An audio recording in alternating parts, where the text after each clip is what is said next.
big money power, accidents don't just happen, and coincidence is only an excuse for the guilty. Welcome to the Conspiracy Chronicles. The only thing we have to fear is fear itself. Nameless, unreasoning, unjustified terror. In the councils of government, we must guard against the acquisition of unwarranted influence, whether sought or unsought, by the military-industrial complex. The potential for the disastrous rise of misplaced power exists. We must never let the weight of this combination endanger our liberties or democratic processes. We must not fail to comprehend its grave implications. For we are opposed around the world by a monolithic and ruthless conspiracy that relies primarily on covert means for expanding its sphere of influence. It is a system which has conscripted vast human and material resources into the building of a tightly knit, highly efficient machine that combines military, diplomatic, intelligence, economic, scientific, and political operations. There has been an attempt, as perhaps you know now, on the life of President Kennedy. He was wounded in an automobile driving from Dallas Airport into downtown Dallas. The flash, apparently official, President Kennedy died at 1 p.m. Central Standard Time. Good evening. Dr. Martin Luther King, the apostle of nonviolence in the civil rights movement, has been shot to death in Memphis, Tennessee. Senator Robert Francis Kennedy died at 1:44 a.m. today, June 6, 1968. An incident that took place less than 15 minutes ago at the Washington Hilton Hotel when shots were fired at President Reagan. A second bomb has been found inside that federal building in Oklahoma City. The whole site has collapsed? The whole building has collapsed. The whole building has collapsed? The building has collapsed. That's the southern tower you're talking about. Exactly, the second building. Let us never tolerate outrageous conspiracy theories concerning the attacks of September the 11th.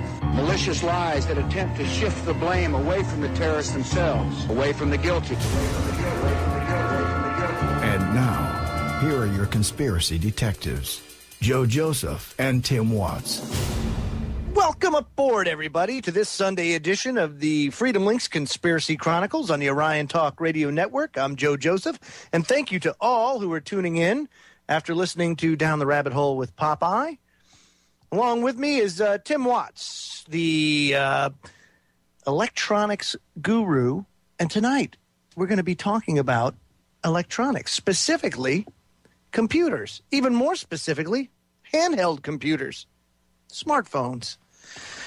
It is a vast conspiracy, is it not, Tim? The control of information, the tracking of American citizens, of people all over the world. Is it not? Yeah, if people only knew, what your federal government can do now through the power of electronics. It's Big Brother can spy on you so easy, and I don't think this is something that Orwell saw coming. This is something that would even make Orwell, cock a Spock eyebrow. Absolutely, and it certainly is an important issue that everybody should be perfectly aware of. So tonight, we're going to go through a history of the Internet briefly, and then get into smartphones, because that really is the mainstream way of accessing information these days. More and more people now carry smartphones, and more people are tracked via smartphones. So it's just one of those things that are very important for everybody to understand. So let's talk about net neutrality. Let's start with that. Let's start with the Internet, okay? Because there's been a push for a very long time to control the Internet. They track you 100 different ways, probably 1,000 different ways, by use of tracking cookies and other means, keystroke loggers, to get a better idea of what you're all about, what your interests are, where you like to surf, where you surf from, how fast you surf, how often you do it, where you go. All this kind of stuff is tracked for the innocent purpose of marketing. Now, marketing is just one of many facets that tracking is used for. And the first thing I think we should do, Timmy, is define what net neutrality is. People have heard that term quite often, net neutrality. we can't have a problem because we beat SOPA and PIPA, remember? Yes. Yeah, so I tell you, when I saw that everybody, yay, we beat it. I'm like, yeah, okay, just wait a few months. It will be back. Right. So, with that said, I got a brief little sound clip that explains what net neutrality is. Here it goes. The way the internet works today, everyone is connected to each other through the same level playing field. But a handful of phone and cable companies want to change all that. They want to lock down parts of the web and make sites pay them more money to use it. Everyone else will get the slow lane. How will they do that? By killing one of the internet's founding principles, net neutrality. So what is net neutrality? I'm not even sure what net neutrality means. You connect to the web through pipes owned by telephone and cable companies. But the deal is they're not allowed to mess with what's inside those pipes, whether it's Google or Yahoo, Lonely Girl or Bill O'Reilly, everyday citizens or business tycoons. Everybody's website gets the same speed and quality. That's called net neutrality. So what's the debate? That actually seems quite fair. Yes, almost too fair. It's as though the richer companies get no advantage at all. The companies want to set up a restricted fast lane on the internet, but only for their partners and services. Only sites who pay them a huge fee would be allowed to use it, making them gatekeepers. But thanks to you, the tides are turning.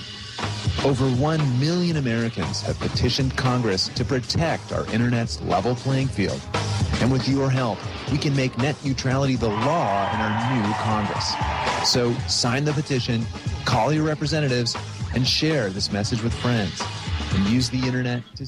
Okay, guys, so listen, this is net neutrality, and basically, in a nutshell, now this is the short, simplified version of it. But basically, you have a pay-per-view type of internet, which allows faster traffic, and then you have the free internet, which is slow and bottlenecked and will cause a lot of trouble. Now, you may ask, well, why are we getting into this tonight? Well, it was brought to my attention, and also Timmy's attention, that a lot of the big switches that carry the internet traffic, not only throughout America, but throughout the world, but specifically in North America, a lot of these switches are down. So we went to internettrafficreport.com, and if you go there, you can check it out. And right now, North America's network, the internet itself, 56% is up and operational. That's pretty staggering, don't you think, Tim? Yeah. You take a look at, all of the servers right now that have 0 and that have 100% packet loss. Let's see, we got 1, 2, 3, 4, 5, 6, 7, 8, 9, 10, 11, 12, 13, 14, 15, 16 major servers across the United States right now with 100% packet loss. That's absolutely amazing. And for anybody that doesn't know what that means, 100% packet loss means no connectivity whatsoever. And typically, if you see anything with like a percentile around, say 25% or so in that area, you typically have a problem, whether it be like any sort of noise coming across the line or something contaminating the stream, the actual pipe itself. So, I mean, that's 100% packet loss means it is offline. And so right now we're looking at a 44% of the internet in North America, these major routes that information flows. And there's 37 that are tracked on this site. 37, right, Tim? Yep. So out of 37, how many were down? What did I say? 16, did I say? 16, right. That's amazing. Amazing amount. Now, one thing that people don't really think about a lot is cybersecurity. Now, cybersecurity is, you guys have been hearing it a lot lately, especially coming from the White House and from Congress. And there's been talks that why we have to guard against the next attack. Well, that's not totally unfounded. And when we come back, I'm going to play a clip from Professor Lawrence Lessig from Stanford University, who's going to talk about the threat to the internet. And it's not coming from where you think it would. So we'll address that and so much more when we come back. You're listening to the Freedom Links Conspiracy Chronicles on the Orion Talk Radio Network. Don't go away.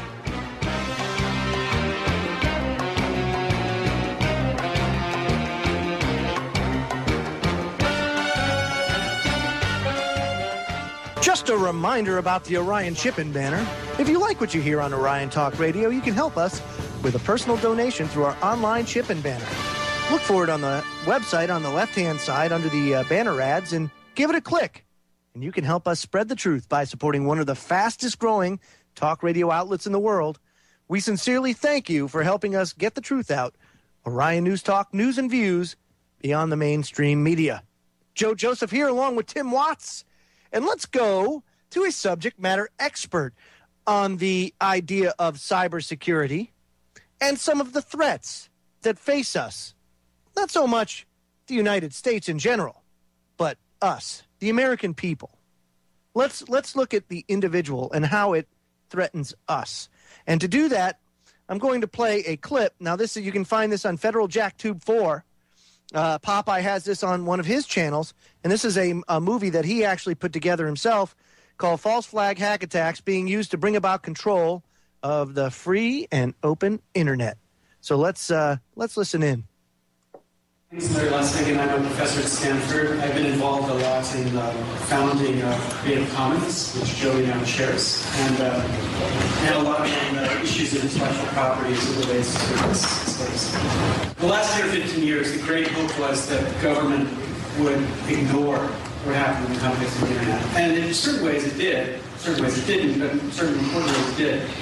And the hope was that eventually when the government kind of woke up, I think many of us kind of imagined, it was bizarre how idiotic we were, but we imagined when the government woke up, they'd actually be intelligent or rational and thinking about how to deal with this new being. And I think the great fear I have right now is that for reasons articulated brilliantly in a book by John Zittrain called The Future of the Internet and How to Stop It, we're about 1 or 2 years before the government really wakes up to dealing with what it thinks of as the internet. And there's extraordinary ignorance inside the government about how to do it in a way that continues to foster the very best of what the internet has done. And so, the great work of people, like the surf of people inside of entities who are trying to educate the government about how to do it right, still in my view hasn't penetrated. And instead it's this old style special interest corruption that is going to guide the way the government goes, and that's going to really screw a whole extraordinary amount of wealth that could be created if we kept true to what the principles of the internet were. The thing that really worries me, though, is again, the intersection with the government around issues about security. So, the 30-second version of the Zittrain story is there's going to be an I-9/11 event, which doesn't mean an Al-Qaeda event.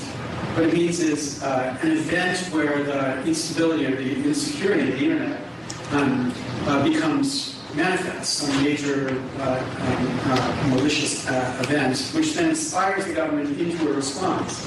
If you remember, after 9/11, the government dropped the Patriot Act within about 20 days, and it was passed. And the Patriot Act's huge. I remember somebody asking the Justice Department official, how did they write such a large statute so quickly?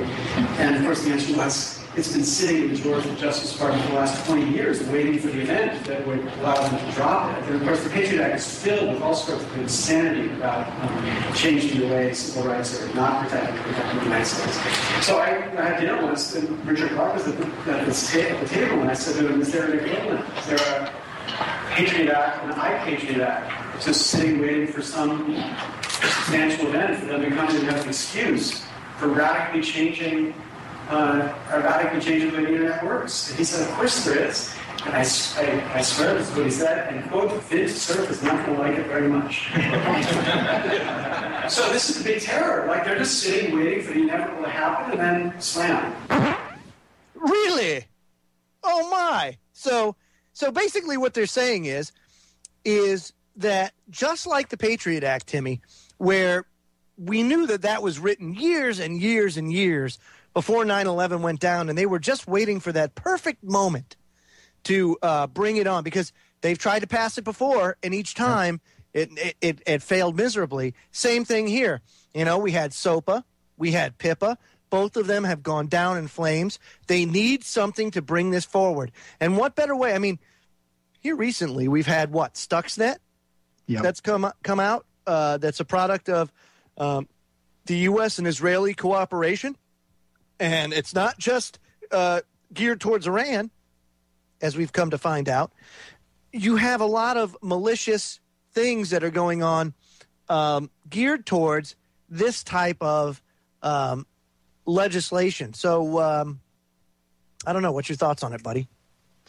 You know, the Stuxnet thing, we mentioned this the other night, that's kind of like the new Inslaw Promise software now, but it's got its own legs. It's like you don't have to install it on your system. It finds you, you know. Right. But it's just as big of a problem, obviously. You know, it's supposed to be all about nuclear reactors and somehow, you know, messing with the centrifuges for Iran's, you know, nuclear program, but not quite the whole story, is it, Joe? It seems like it's making its way into a lot of different computers. Right on. And, you know, business, financial markets, things like that. It's a very, very dynamic type of program that can manipulate many things. It's not just nuclear reactors. So understand that. Now, again, we're looking for something, and here's the problem. When you start looking for things and you start tunnel visioning yourself into, man, we got to look for a cyber attack. It could be coming from anywhere. It could be any time. And then all of a sudden it's something that you totally don't expect, and that's when they ramrod this thing down your throat.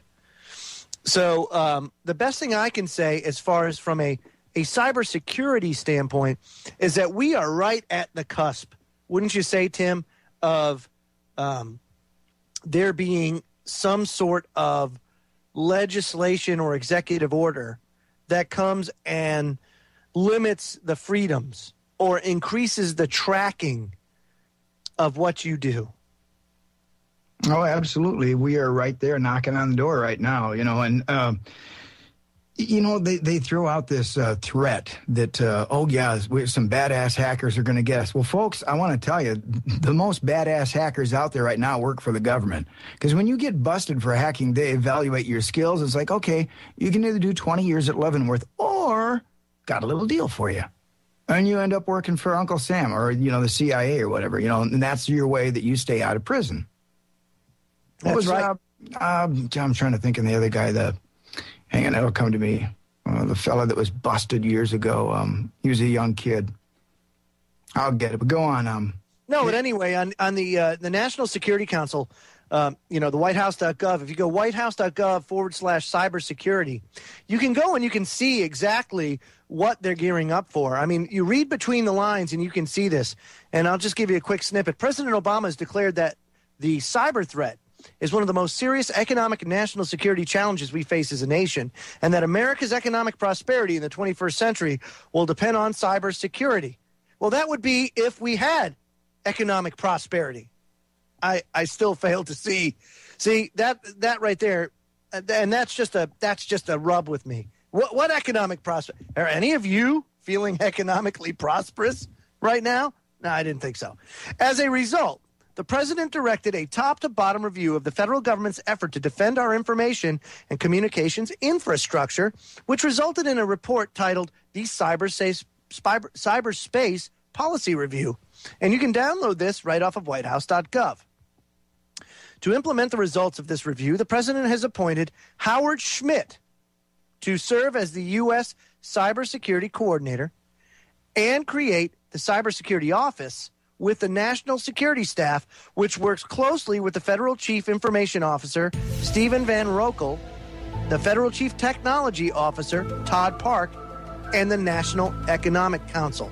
They all tie together. By the way, I thought of that name. It's Kevin Mitnick. Remember him? Yes, sir. I sure do. And we can talk a little bit more about what happened to him when we come back from break. So don't go away, folks. There's so much more to talk about. This is a very, very important issue and one that everybody should know because they are watching. We'll be right back after these messages.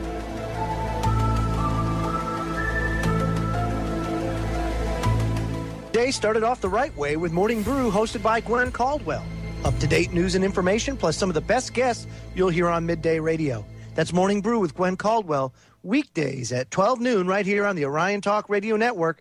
Joe Joseph and Tim Watts here, and we're talking about cyber security. Now, of course, you know that term because recently Congress just killed the cyber security bill. And now, according to Information Week, White House action is expected. White House looks primed to take action on its own after Congress again fails to pass cybersecurity legislation. So, Timmy, we defeated SOPA, we defeated PIPA, and we defeated the Cybersecurity Act of 2012. They could not get the required votes to bring it to a full vote in the Senate, which effectively kills it. So now it looks like Czar Obama is looking at, doing an executive order, shall we say, which is it's ludicrous, but herein lies the issue, okay? Because the government has gotten so big and so out of control, and there are so many departments, because he's chief executive, he can tell the various departments what to enforce and what not to enforce. He can set the rules and regulations within the department by use of an executive order. So the only thing that it can't do, technically, is it cannot usurp or violate your constitutional rights.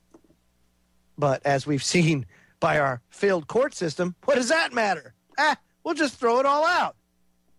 So anyway, J. Nicholas Hoover, who writes for the government section of Information Week, writes, comprehensive cybersecurity regulatory reform failed yet again in the Senate on Thursday, but the White House is not waiting for Congress to act and will likely use an executive order to carry out some elements of the bill. On Wednesday, Senate Republicans, joined by a small group of Democrats, again blocked the Cybersecurity Act of 2012 from coming to the Senate floor. Senate Minority Leader Mitch McConnell attributed the opposition to a fast-track process and the failure to allow fully open amendments.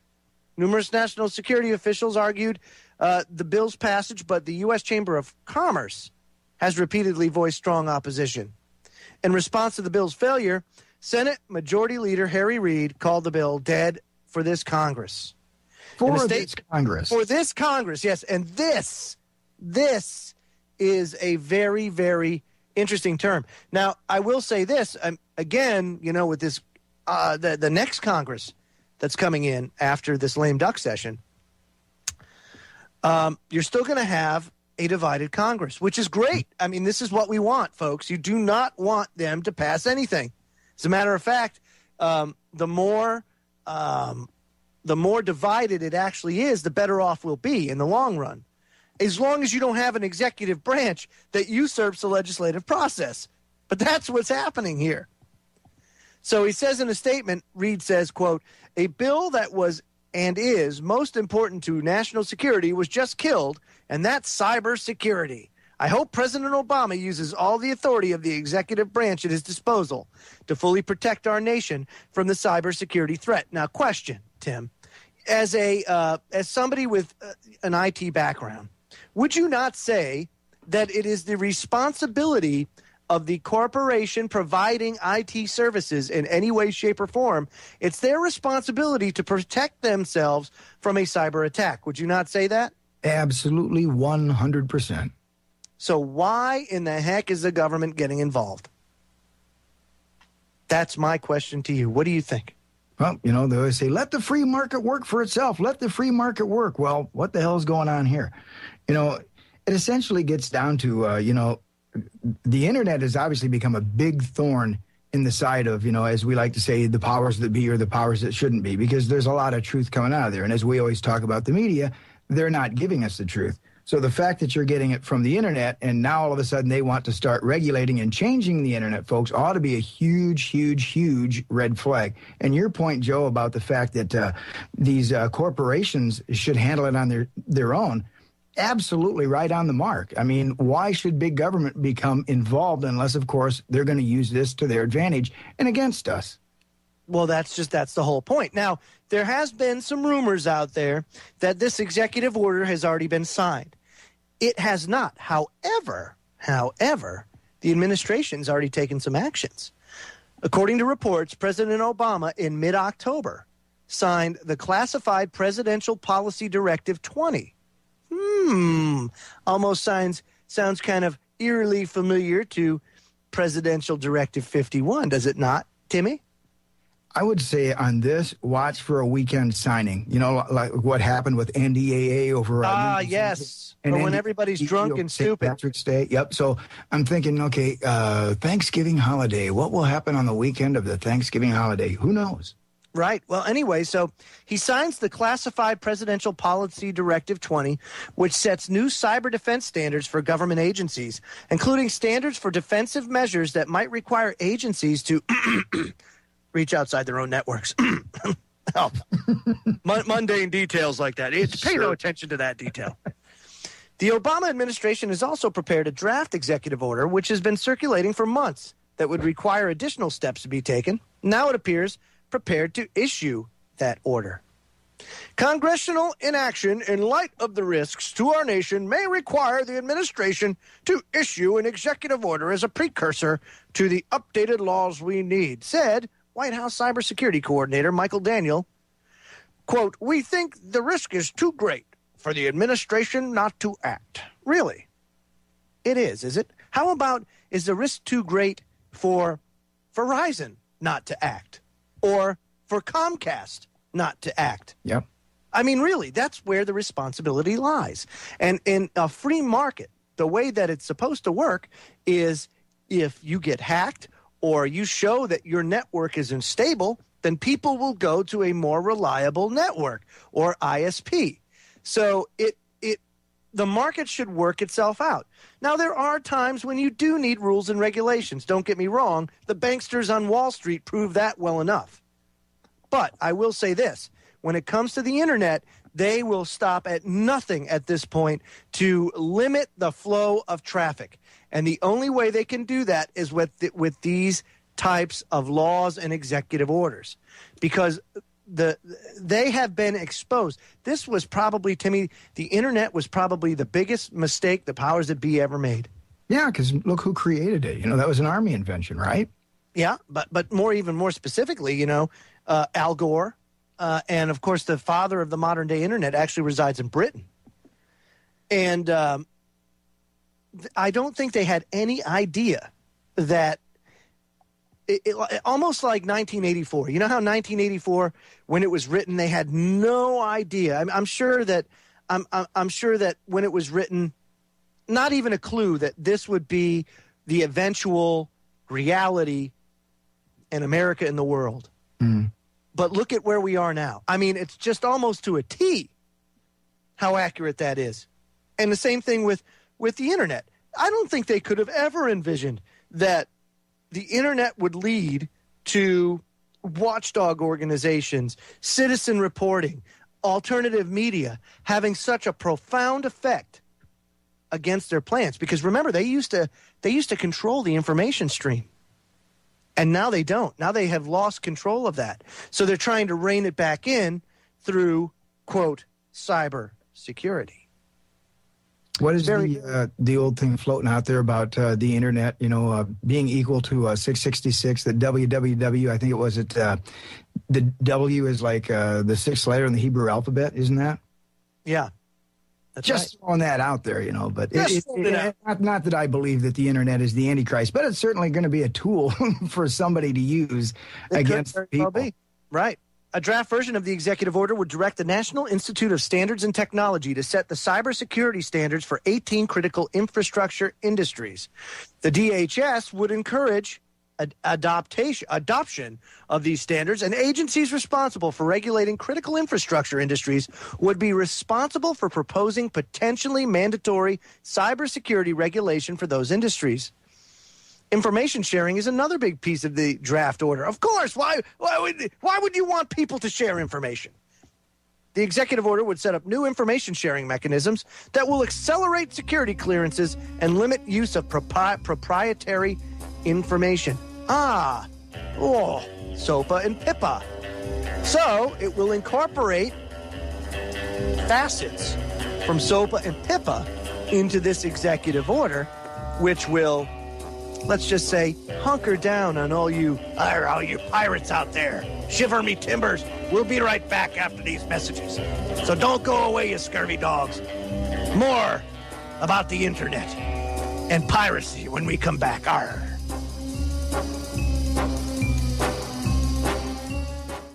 Don't forget to check out our social media pages such as Facebook, Twitter, and YouTube. You can like us, tweet us, and watch us all just by clicking the links under the social media section on our website. The biggest fear that the globalist gangsters have is the truth. So help us spread it far and wide by linking to us through our social media pages. Thanks for helping making Orion Talk Radio one of the fastest growing talk radio outlets in the world. Joe Joseph here, along with Tim Watson. Sorry, Timmy, my pirate impersonation got a little bit out of control. Thank you very much, Mr. Krebs. Yeah, I like money. I mean, excuse me. But anyway, so we're talking cybersecurity. And, of course, we see where the White House is going with this. And, of course, they have to incorporate portions of SOPA and PIPA. I mean, God forbid the will of the people be heard and actually implemented. Or not implemented, I should say. But they're going to go ahead and they're going to keep on doing what they're doing. Now, the Electronic Frontiers Foundation has already asked for, through Freedom of Information Act requests, the language in this upcoming executive order. And it offers its own slant or own solution to how it can help protect the internet.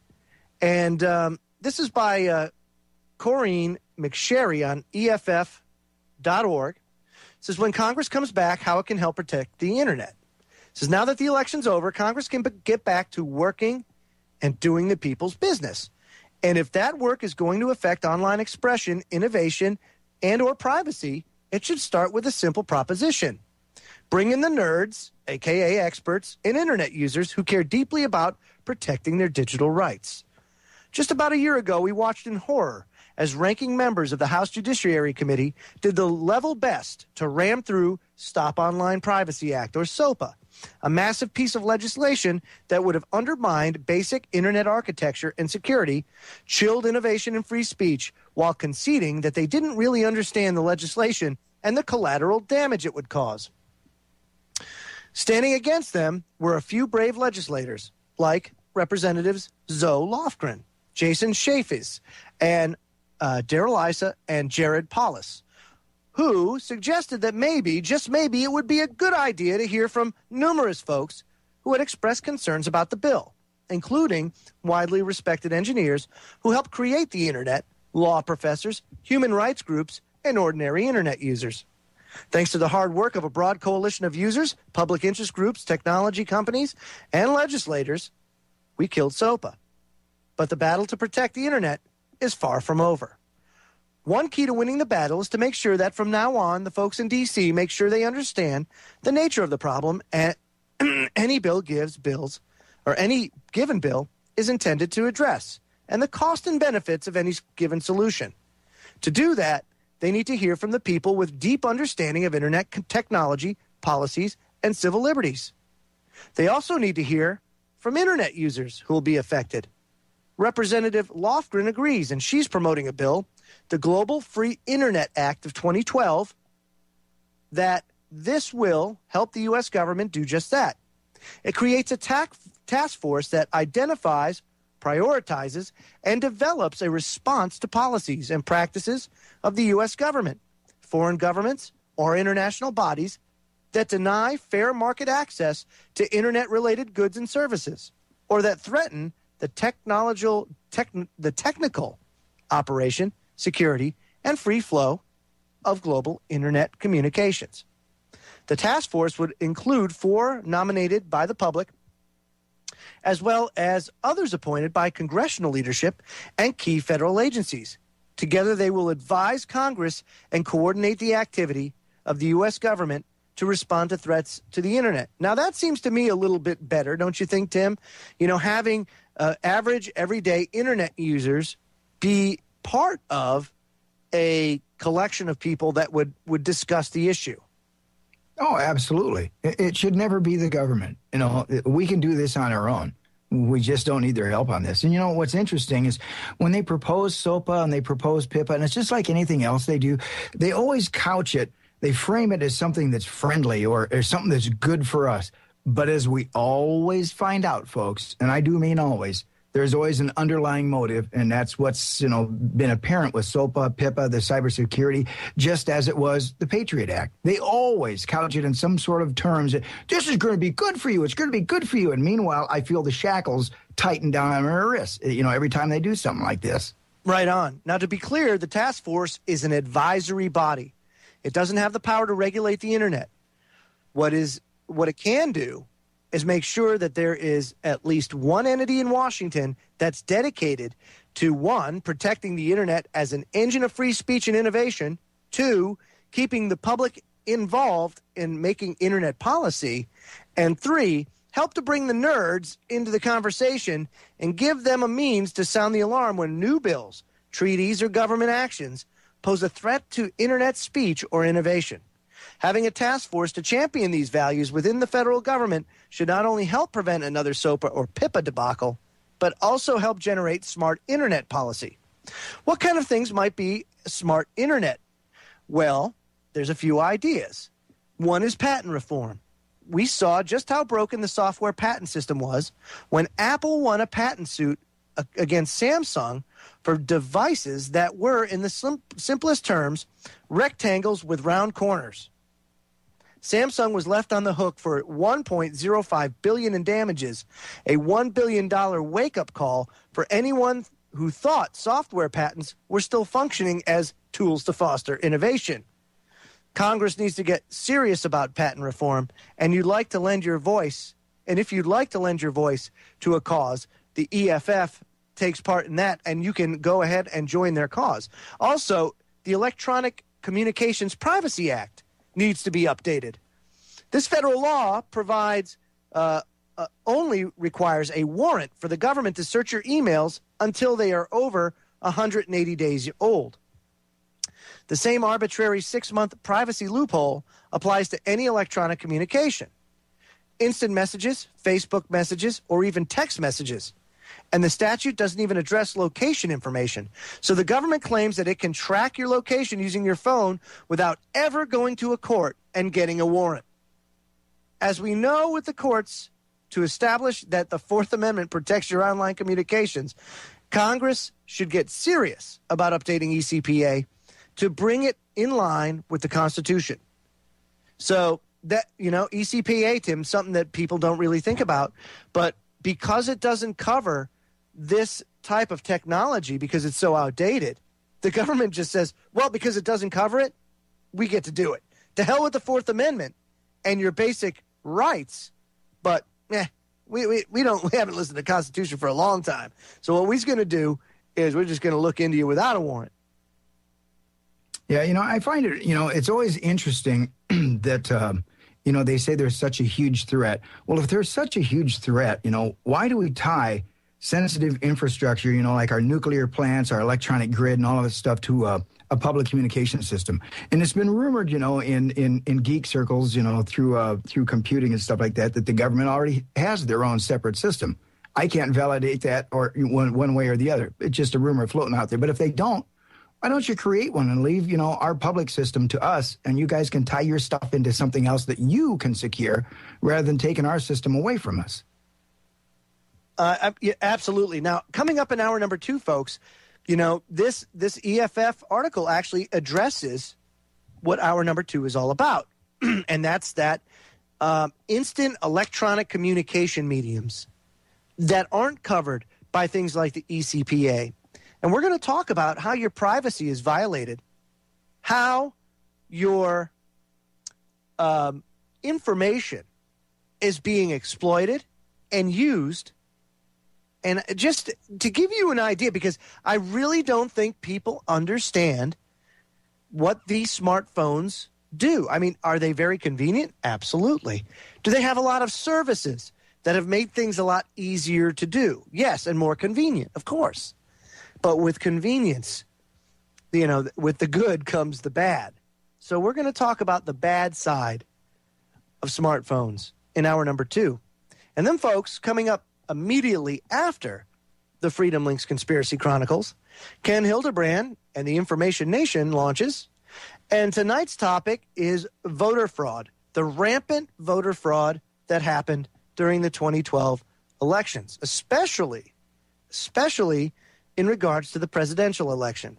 So Uncle Ken will take you through the 9,465 different ways that voter fraud was perpetrated within the United States. I told him to make sure he has his nitro pills handy. That's right. And make sure, and any defibrillator. Yeah. That's right.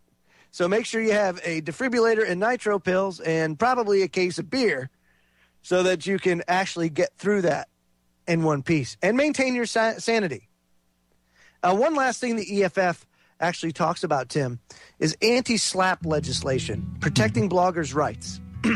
Now, there's nothing out there right now to do that outside of the First Amendment.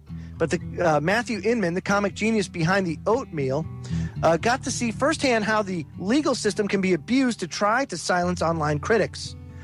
He was accused of defamation based on truthful articles he had written on his website, followed by a legal demand for $20,000.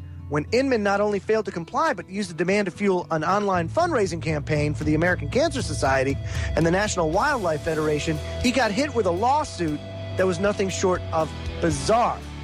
Wow. And that had to do with these attacks. So there's a lot of things that need to be updated to protect your internet freedoms. When we come back, we'll talk about smartphones and how they violate your privacy. So don't go away, folks. And something that they've done with software that has never, ever been done before, folks, coming up.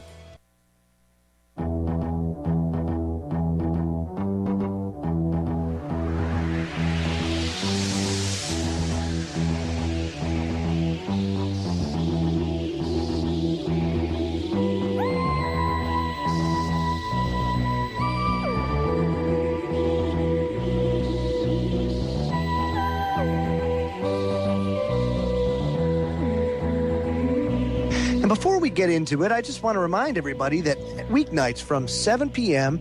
to 9 p.m. Eastern Standard Time is The Sound of Freedom with Ryan Brooks, a U.S. Army veteran who found his awakening while serving in the fields and mountains of Afghanistan. He brings the truth to evening radio, so tune in weeknights 7 to 9 p.m. right here on the Orion Talk Radio Network. Timmy, the subject for this hour is smartphones. And seeing as how you are the resident expert on that, the floor is yours. Well, I'm never going to claim resident expert on anything, but that said, you are right about when you say smartphones are an extreme danger to us. And folks, I want you to pay attention because there's so much they can do with a smartphone, and you have no idea. Now when the iPhone came out, that was all the rage, and everybody's like, gee, I wish my carrier would come up with something like the iPhone. And I was on Sprint, and I waited, and I waited, and I waited, and then all of a sudden, there was the Evo. I'm like, oh, yes, my own computer phone. So I, rushed out the very first week, and I got mine just the same way Popeye did. We got our little Evo phones, but, being a computer geek, as I look at it, I think, wow, this is the most awesome technology ever. It's got the Dick Tracy, TV, and it's got, everything you could ever want. It's got all the power of, basically a laptop. You can walk around with it. So I'm intrigued as a computer guy. So I start ripping into my phone. I take it apart, and I want to start looking at all the things that are in there. One of the first things that I noticed when I looked in it was an app called Footprints. I'm like, oh, no, they wouldn't be this stupid, would they? Because, the government, sometimes, they'll put those acronyms together that just point you right to what it's all about, or they'll name it something, you're like, no, really? But seriously, Footprints is exactly what it says. Footprints GPSes you every time you take a picture, every time you send a text, every time you send an email. Now ask yourself, why do I have to be GPSed every time, I send a text, send an email, take a picture? So, that was one of my first reservations when I started tearing into the phone. I thought, this is really weird. But as I said, going into the break, there was another distinction they made with the new phones now, which is very interesting, something that's never been in computers before. Well, maybe to a degree, and Joey mentioned it before, firmware. But firmware is usually always, embedded in a chip. Right. But now you've got software. You've got software on these phones that's uninstallable. And you say, why won't you let me uninstall this piece of software? Seriously, it's like, let's see, what's a... Like Blockbuster app. Why the hell can't I uninstall a Blockbuster app? I mean, it's ridiculous. Yeah, and they had the NASCAR app, it's like, I really like NASCAR, but there's certain little things. But I think, some of those, they kind of did that just to kind of hide what they were doing with the other apps. So they made a few of them that were uninstallable. But the biggest ones that they really don't want you to uninstall, are like footprints and stuff like that, because they're tracking you. And that's just a huge distinction to understand, folks, that that's never happened in computing before. Every app has always been uninstallable. Unless, of course, it's firmware. It's built into a hardware chip.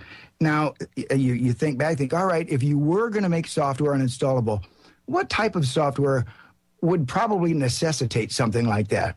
And I think, well, the only thing I can think about would be maybe the operating system. But they have never done that. The operating system's always been uninstallable. But again, with these new smartphones, apps on there that they will not let you uninstall. Now, I think, Joe, the biggest distinction that we got to make first off is that, folks, when you buy this stuff, it's yours. The minute you walk out the door, it's yours. You paid money for that. That's yours. You want to throw it in a pond. You want to bust it. You want to hack it. It's yours. You're free to do it. You own everything on that phone. So, when I build a house or when I buy a house, the contractor, the realtor, they don't get to keep a key. Right. And that's the same when I get a new car. Dealer doesn't get to keep a key. But yet, how come when you come home with a new smartphone, they have the keys to your phone? They can get in and they can data mine you. And that's essentially what these phones are, folks. They're data mining tools. So let's throw that out there right now. They are data mining tools. And Joe kind of mentioned it a little bit earlier. They kind of couch this all in, well, it's marketing. It's all marketing. Well, that's the front, The marketers get to use it. That's probably only so they will allow it or acquiesce to this kind of technology. But what it comes down to is the nefarious powers that be are going to use it for far more than marketing. But the bottom line is, folks, this is your stuff. Nobody has the right to do anything to it. Nobody has the right to update your phone, unless you tell it to. But yet this stuff happens all the time. It's just very interesting that they have made that, that choice to not let you uninstall software.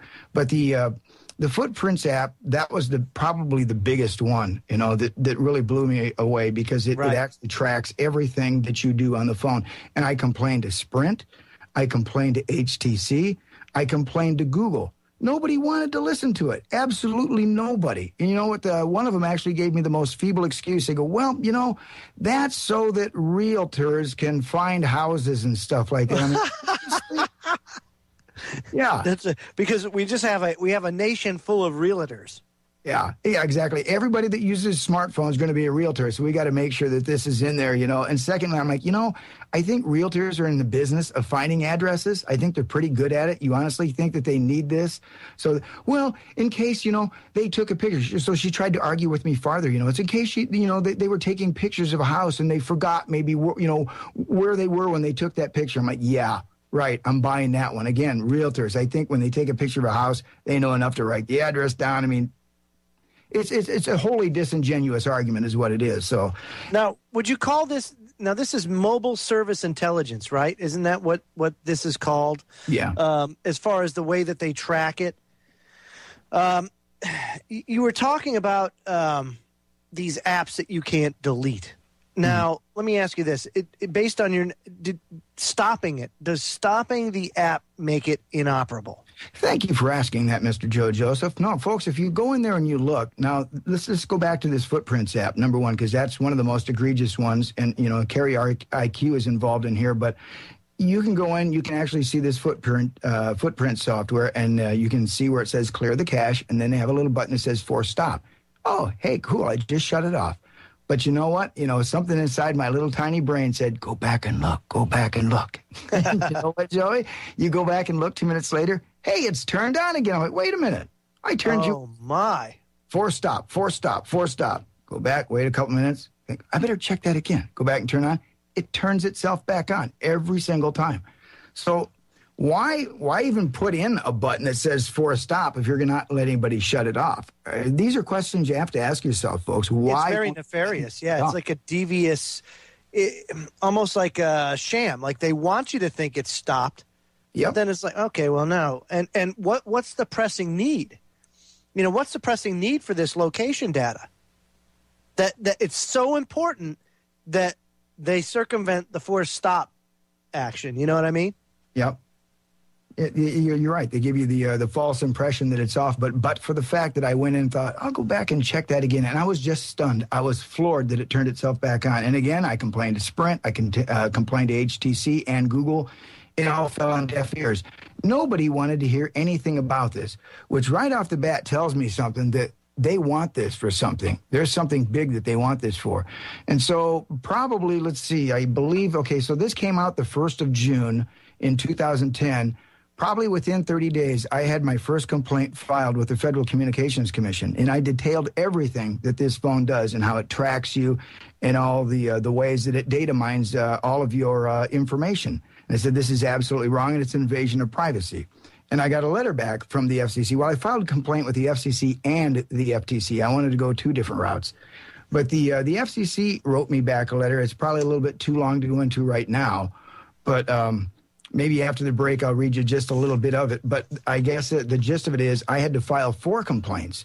They forced me to file 4 complaints, and the government has still never once addressed my complaint on the smartphone. So one more red flag. Really? Why not? Yeah, exactly right. There's something there. They want something from you. They want that tool out in everybody's hands. And let's go back to the Obama phone real quick. And I've said this before. It doesn't matter if McCain got in office. If McCain got in office, there'd be McCain phones, because they just wanted this out there. To get those free phones out there, that's another segment of the populace that couldn't afford to be tracked. Oh, you can't afford to be tracked? Hey, we'll help you. We'll give you a phone. Then we can track you. And nobody gets that. No, but that is a very, very key point, and one of the major reasons why they do that. Because, how many people can get around or have gotten around without a phone before? It's not critical that you have a cell phone, No. So that right there is that. Or if you're going to pay for anything, why don't you pay for a landline? Yeah. Oh, well, you can't track people with landlines. Aha. Folks, we're just getting started on the smartphone portion of the broadcast, so don't go away. Some topics when we come back. We'll talk about carrier IQ and some of the things that they do. So very interesting night tonight as we go on the technological side. We'll be right back after these messages. Don't go away.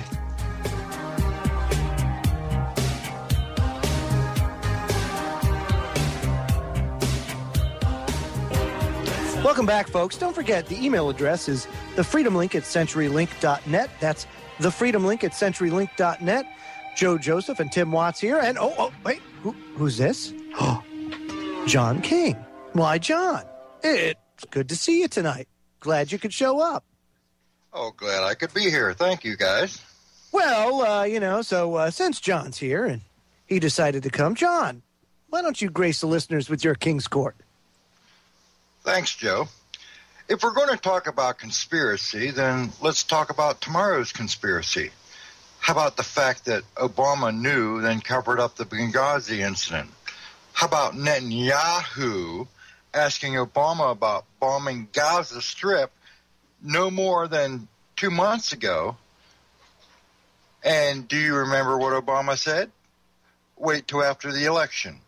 It comes as no surprise that the election was so close as a landslide would be questioned, especially with the unpopularity Obama has been generating. Now, not even 1 month away from the election, people were finding uncounted ballots tossed away, and some even going as so far as to say that Romney actually won. Let's not forget the crash of the plane that carried all those absentee ballots from our troops overseas. Oh, how convenient. We're not even 1 month away from the election, and Israel is bombing Gaza. Did Obama give his blessing? A convenient way to cover up an economy that's taking a dump in the old pooper. Nothing in today's world happens by accident. The best piece of advice I can give you is prepare for the unexpected. The real power is in your hands, we the people. We're not a collective, as President Obama suggests. That's socialism under a different name. We're a nation of free individuals with common ideals. We are not a democracy, as the media may suggest. We are a constitutional republic with the people in control. Or at least we were until the electronic voting machines took over with no accountability and no traceability. They say we need to know who the winner is right away. Why? He or she is not sworn in until January anyhow. There is plenty of time to count ballots. Now they want to computerize the ballots so anyone with the internet can vote. They want to use computers to make it easier, then set up multiple voting polls in every district so the voters will go to one and register that they have voted. And when their name will be taken off a list in one place, it will be taken off the list in others. But for God's sakes, people, we must take back our republic. And to do that, we must start with the restoration of our elections. Have accountability. Demand it. Command it. It is your right. If enough people stand up to the local election boards, they must listen. Power to the people. And pull the plug on the electronic voting machines run by the corrupt underworld government known as the New World Order. If you're unhappy now, how unhappy do you think your children's children will be in tomorrow's world that you built by your inaction? Freedom isn't like an Obama phone. It's not free. It requires work. Joe and Tim, back to you. No, freedom is certainly not an Obama phone. As we know, Timmy, I mean, think about it. You made the key point of the night, and that is simply, if these phones weren't made for tracking, and that's just what they'll do, then thanks, Nancy Sinatra. Yes, thank you. Yeah, yes. But if that's the case, right, then why don't they get landlines for welfare recipients or anything like that? Why? Because you can't track a landline. Come on, that thing stays right in your house. We can't possibly have that. And, and my hat's off to you, because you actually took the time to file complaints with the regulatory agencies. So tell me what they said. Well, fat lot of good it did me, Again, like I say, I filed my first complaints with the FCC on July 6th, 2010. I then filed a follow-up complaint because I wanted to cover two agencies on this because, the fact that they were data mining, I thought, all right, the FTC should be involved in this, unscrupulous use of software. So I filed a complaint with the FTC on June 29th of 2010. So those are my first two complaints. And then I get a letter back from them on September 20th. And I won't read the whole thing, but I just want to give you just a little bit of an idea. This letter is in reference to the complaint you filed with the Federal Communications Commission. Skip to the next paragraph. The FCC has now received a letter from the company responding to your complaint. You should have received a copy of their response from them as well. No, I did not. And I complained vehemently over and over and over. I was never once allowed to see Sprint's complaint or Sprint's response, nor was I allowed to see HTC's or Google's response to my complaint. So it continues, says, the information in the company's response appears to address the issues raised in your complaint. Therefore, we are closing your case.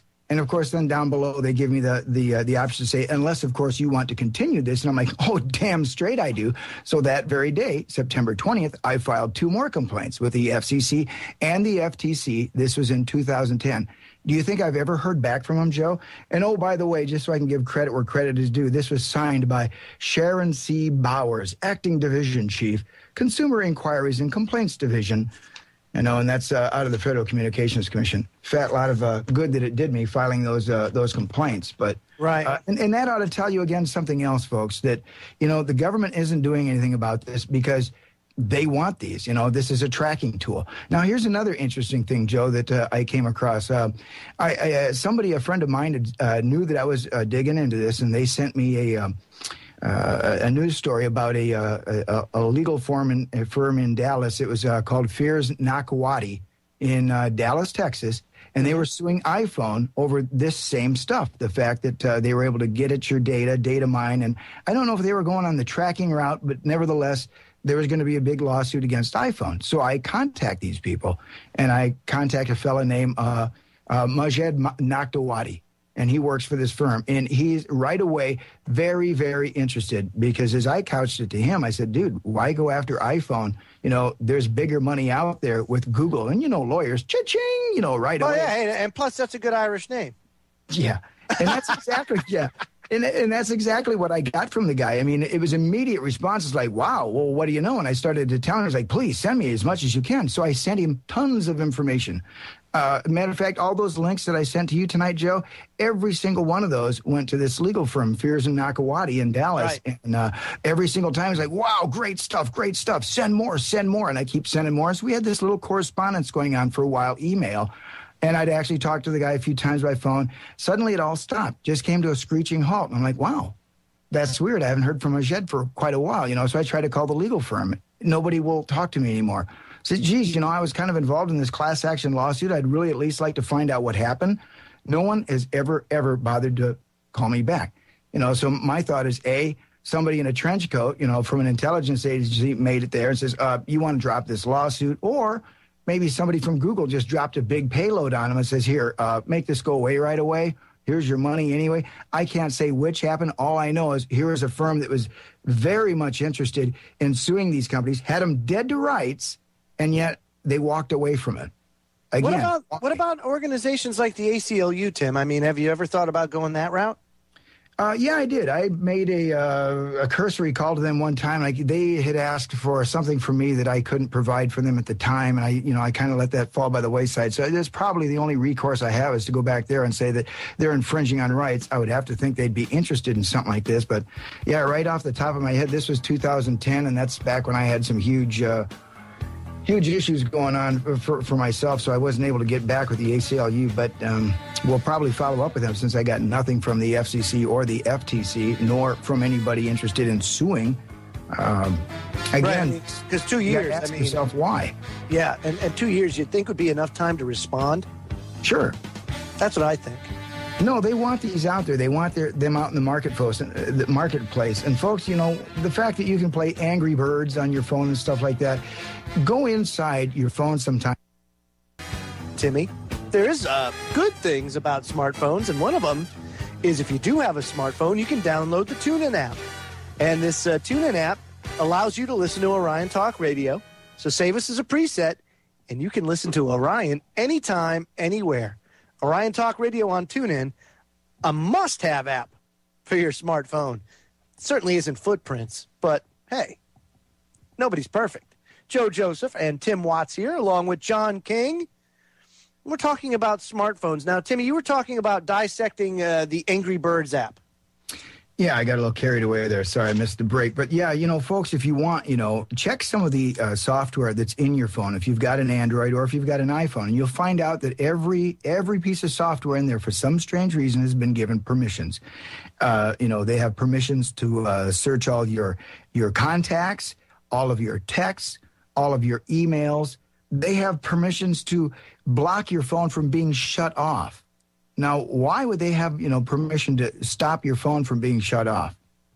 I mean, because it's a very critical app, Tim. I mean, come on, yes, Angry Birds? Exactly. I can't live without it. Oh, yeah. But I guess the point I was going to make, so a lot of this stuff comes installed in your phone. They'll say, well, you gave permissions. Well, no, I didn't. Not this stuff when I bought my phone. All of this stuff came with permissions. And I would like permission to please take it off. Actually, I don't need permission. I own the damn phone, as I say, but they won't. So now be careful, folks, when you go out and you say, oh, yeah, there's the new Angry Birds version or whatever it is you're going to download. Always check and see what rights you're giving away, what permissions you're going to be giving away. And they'll give you a short list of some innocuous things that you might not think are that bad. But then when you click on read more, then that's when you're going to find out, oh, wow, they get to look at my contact list. They get to look at all of my emails.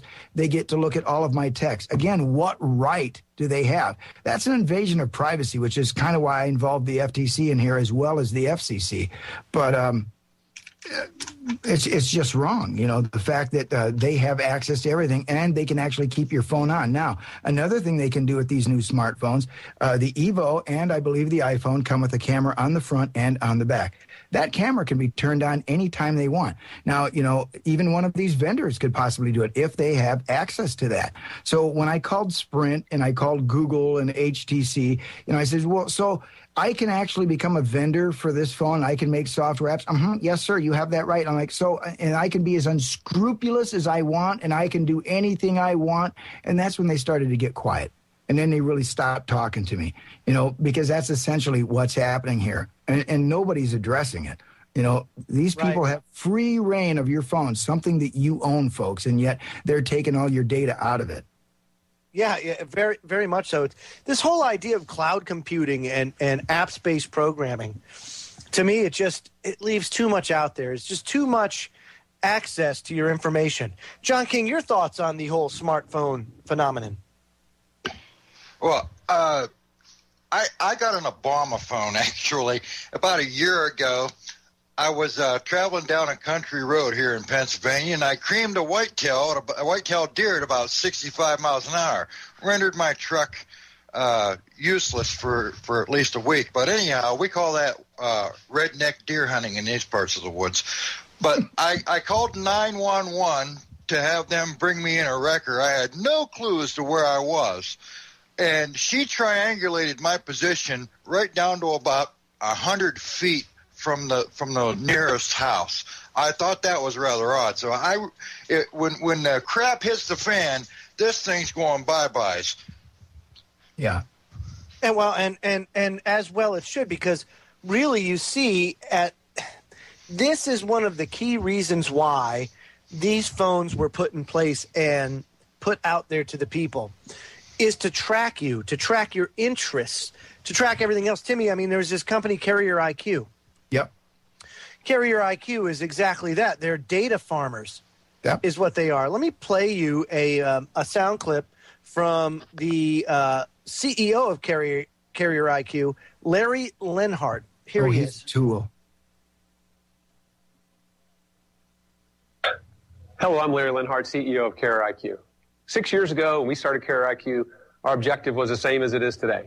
We passionately want to better understand the experience of the mobile user. We want to reduce the number of dropped calls. We want to extend battery life. We want the device and services to work well all the time. Carrier IQ is an advocate for all of us as customers. What we have learned over the last 6 years is that operators, they truly want to improve.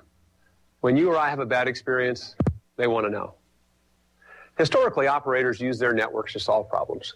Today's networks and devices are simply too complex to understand if you can't see the most critical element of all, the device that's in your hands. We examine large amounts of data from each device to capture and summarize what's working and what is not. As an example, the operators and device manufacturers, they need to know where you drop the call. They need to understand which applications drain your battery life. And they need to know how to solve your problems when you call them. Our technology counts and summarizes performance. It is not recording keystrokes or providing tracking tools. Our technology is your advocate because operators and handset manufacturers are for the first time getting a true understanding of your day-to-day problems. If you have more questions, want to learn more, or want to contact us, please visit our website at www.carrieriq.com. Well, because Timmy, all these computer manufacturers that have manufactured, let's just say laptops, right? Mm. They've needed this information to get rid of software glitches and bugs, right? Sure.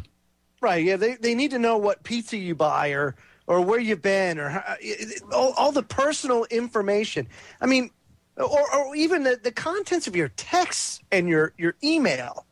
What the hell does that have to do with anything? How is that fixing a software glitch? Yeah, you know, if I should be so bold, folks, what you just heard from good old Larry there was absolute pure bullshit, unmitigated. I mean, without a doubt. Listen, what he just said. Yeah, we're here because we do this because we want to reduce dropped calls. We want to increase the battery life. Now, ask yourself, you're a sentient human being, everybody that's listening, how does having access to your contacts, your email, all of your texts, your phone history, how does that help reduce drop calls and increase battery life? That's a very good question. Maybe we'll have Larry on the broadcast to answer that. Doubt if spineless Larry would come on to ever talk about that. He is this issue, and that's one of the few things that he ever. I mean, they've been running ever since. I remember seeing that. The bile just started crawling up in my throat when I watched. I'm like, oh my gosh. Well, EFF, Electronic Frontier Foundation, did an article last year. Carrier IQ tries to censor research with baseless legal threat. So last week, security researcher Trevor Eckhart posted an analysis of software produced by Carrier IQ, which describes itself as the world's leading provider of mobile service intelligence solutions. Eckhart concluded that the software, which comes by default on many mobile devices and runs quietly in the background, logs extensive details about users' activities. Eckhart not only documented the functionality of the software, but learned even more about how it works through training manuals posted on the Carrier IQ website. Fearing the company would take the files offline after he posted his analysis, he mirrored the training materials to let others independently verify his conclusions. Eckhart was right. Carrier IQ immediately made the files unavailable, but it didn't stop there. Carrier IQ fired off a cease and desist letter to Eckhart, claiming that he infringed its copyright and made unspecified false allegations about its software. Among other things, the company demanded that Eckhart turn over contact information for every person who had obtained the files from him, and that he replace his analysis with a statement written from him by Carrier IQ disavowing the research. Isn't that nice? I can't make this stuff up. I mean, this is just... John, what would you call this? Thank you, John. Timmy, I mean, what would you call this? I mean, this is strong-arming. Yeah, no, absolutely. You know, and hopefully by now folks get it. I mean, you can see now that there's a concerted effort to keep this stuff in your phone. There's a concerted effort to get you a phone with the Obama phone, whatever. There's just a concerted effort in this country to track you folks. And that's really all it comes down to. You know, the data mining thing, I think that's something they give business, and that kind of justifies their nefarious efforts from the government end to do what they want with the phone. That's just my own opinion. But here's what you do, folks. I mean, if you ever want to get lost and you don't want to be found, don't take your cell phone with you. All right. And now here's another thing we were talking about off air that they've done in that regard. You know, if I was going to go somewhere and I didn't want them to follow me, you know, I'd put that phone, you know, somewhere else and whatever, I'd put it on the back of a semi-truck to Timbuktu, you know, and I'd go the other way. That's all there is to it. But if you wanted to take your phone with you, a lot of times you can just simply remove the battery. Take the battery out, let, you know, the charge dissipate from the phone. Now you're cool. Nobody can track you. But they've come up with new ways to do that. The first rumor that was going on out there, there's nanotechnology in the new batteries. So even though you take the battery out, the battery is actually still going to track you. And they've actually gone one step past that, Joe, as you know. Jimmy, let's go to break. We'll be right back after these messages. Don't go away, folks. Welcome back, folks. Last segment of the broadcast. Don't forget, immediately after the Freedom Links Conspiracy Chronicles is the Information Nation with Ken Hildebrand, where he'll be talking about the rampant voter fraud that happened during the presidential election here in 2012. So it'll be a very informative broadcast, so sit tight and stay tuned. After Conspiracy Chronicle ends, the Information Nation kicks off 9 p.m. Eastern. So, Timmy, you know, the smartphone idea, and didn't you say that now there was an article that came out about the FBI turning down this complaint into this type of this software manufacturer doing things, this Carrier IQ? I know they had refused a request. They turned down a request for any information on Carrier IQ. And again, which is just another one of those huge red flags. You're like, okay, what the hell are you guys up to here? And everybody out there in the listening audience, you ought to be asking yourself this right now. You know, why are they doing this with our smartphones? I think it's obvious. You know, if you've listened to any of this broadcast, you've had to have gotten a clue by now. This isn't for your service. And that's what I tried to complain to Sprint. I go, look, you guys, you sell a service, okay? And this isn't a service for me, you know. This is a service for you, you know, is apparently what it looks like. You know, again, folks, think about it. You know, they're supposed to sell us a service, and we're supposed to support it, you know, in an open free market if we want to. And if you do, you know, we're paying for it in spades. We're paying for it two ways. We pay for the hardware, and then we pay for an infringement on our rights and our freedom. You know, that's right. And let me add this too, Tim, because Ange just made a great point to me. You know, all those people out there that are concerned about the mark of the beast, right? Mm-hmm. Why would you need a tattoo or some other form of marking you when you willfully carry this device that can track you and do all that kind of stuff? You do it willingly every day. You don't need an RFID chip. You don't need a tattoo. You got your phone, you know, your data device. And it's only going to get better as time goes on, Tim. I mean, you're only going to have more features and things it could do for you.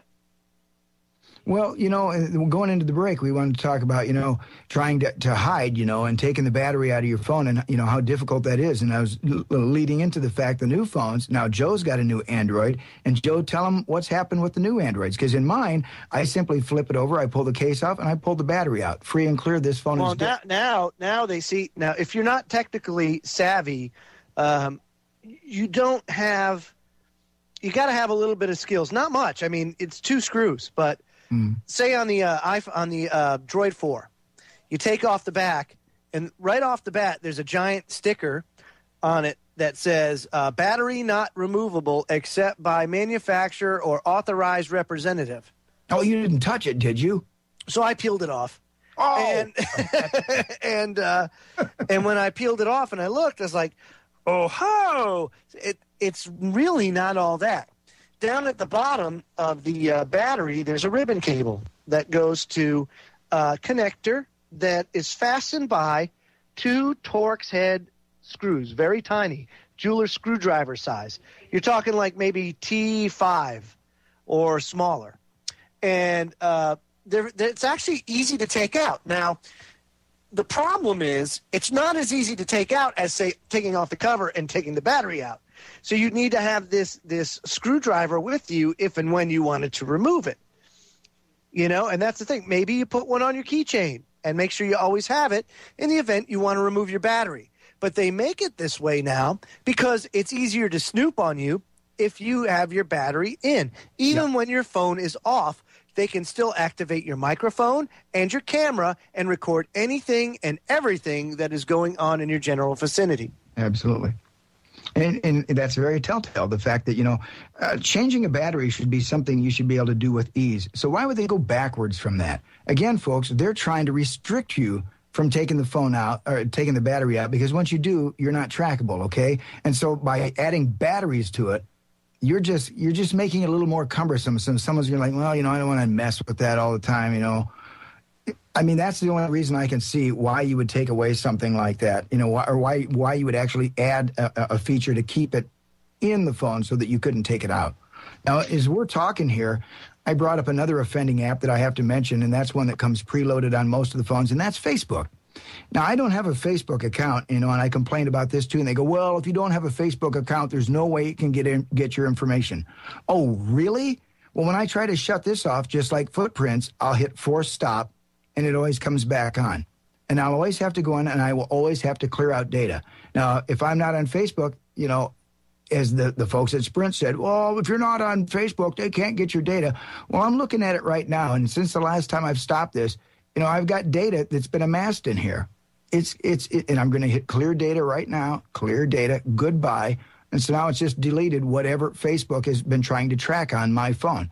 Now I will hit force stop, and I'll bet you in just a few minutes, this thing will beat back on. Now, before the show started, I stopped Footprints.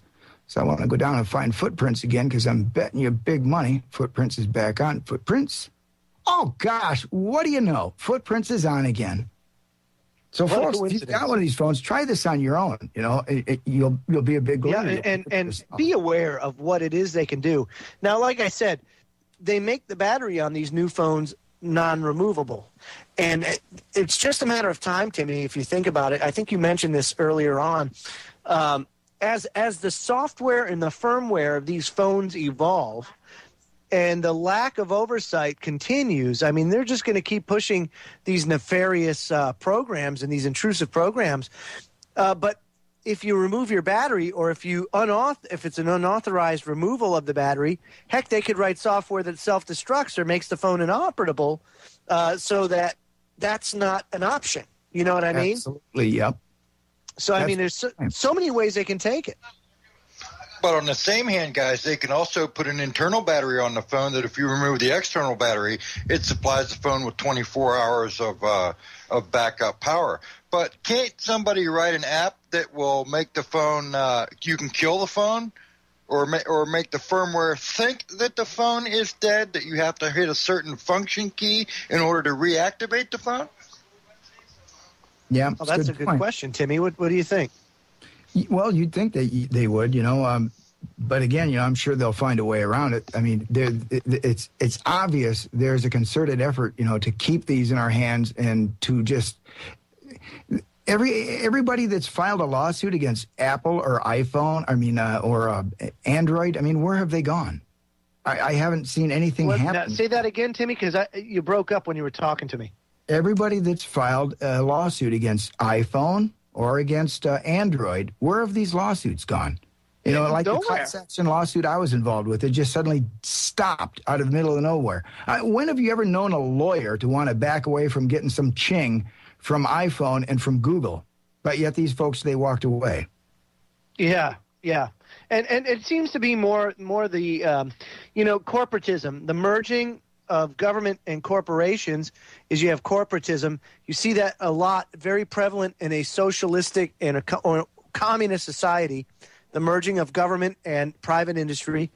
And I'll tell you what, guys, we're seeing that more and more. So you're not going to get that regulatory help from the agencies that are supposed to be protecting your rights because they're in cahoots and in bed with these private corporations. Mm-hmm.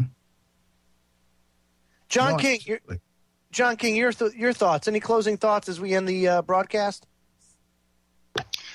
I think it's highly odd that the government that's supposed to be protecting our rights is always infringing on our rights, and it makes me question the old adage: "Your government loves you." Do they? Yeah, right. Do they indeed? Timmy, any closing thoughts tonight? Just that folks should think a lot more about technology that they have, you know, and take this out to people, you know, and people at work, you know, say, you know, that Evo, that Android phone you've got can track you, you know. I'm sure they're going to go, oh, yeah, right. Or, you know, the worst thing, I don't care. Well, if you don't care, then you get what you deserve. But, yeah, this is... And most people don't, Tim. I mean, to be honest, most people don't care. Yeah, you're right. And that's a sad thing, you know, right now. We are in strange times, guys. Very strange times. And it's, you know, what do I have to hide? I got nothing to hide, so why do I care? Yeah, that's always the excuse, isn't it? You should care. It's your information. It's your business. And we're not just talking about location. Yeah. You know, we're talking about personal information. I mean, look at identity theft. Look at how much that has exploded, Tim. Good point. And folks, think again from the context of when you go buy a laptop, you know, and this is something that's come along, you know, over the years that, you know, I get really annoyed with, and I know other computer guys do too, that they start bundling these third-party apps on there. And, you know, that's really annoying, and I get it. They made, you know, third-party deals, you know, so they can get some money when they sell their computer from Dell or whatever. But the point is, you can always take that off, can't you? You can always uninstall it. You can always get rid of it. But now your new smartphones, folks, are coming with software that you can't take off. And you have to question it because, again, you own the phone. You were the one that supported that company. You gave them their money. They would be nothing without you and their money. So you've paid for the phone. You've supported the company. And this is how they pay you back. They data mine you. They take all your data. And they allow the government to use it, you know, to track you as well. So beware when you buy a smartphone, folks. And I try to think of what the recourse is other than just get rid of your phone, because I can't think of anything. You know, I know Ryan talked about getting rid of his smartphone, and he went down, you know, to a dumbed-down phone. But even the new dumb phones are smartphones. They may not look like a smartphone, but believe me, there's tracking software and chips built into those phones. That's right, folks. Don't forget to stay tuned for the Information Nation with Ken Hildebrand coming up after the news. Thank you, Tim. Thank you, John, for a great broadcast. We'll be back with you folks on Tuesday evening at 10 p.m. Eastern. Until then, I'm Joe Joseph. Have a great evening, everybody.